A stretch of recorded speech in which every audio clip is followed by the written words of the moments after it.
Благодаря кому Бишкек сейчас является столицей Кыргызстана и кто такой Иманалы Айдарбеков? Иманалы Айдарбеков, если выражаться современным языком, был и президентом, и премьер-министром, и спикером парламента новообразованного Кыргызстана.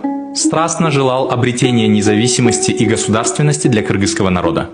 Благодаря ему в декабре 1924 года органы государственной власти были переведены из Ташкента в Пишпек, и с этого времени Пишпек являлся столицей Кыргызстана.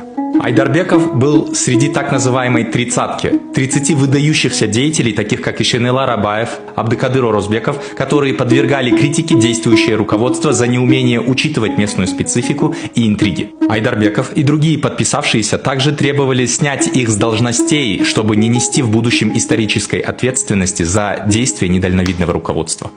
За это письмо в будущем Айдарбекова обвинят в национализме. В 1935 году Иманалы Айдарбекова исключают из партии, в 1937 году его арестовывают по обвинению в принадлежности к социал-туранской партии, а в 1938 после года пыток его расстреляют во дворе Фрунзенской городской тюрьмы.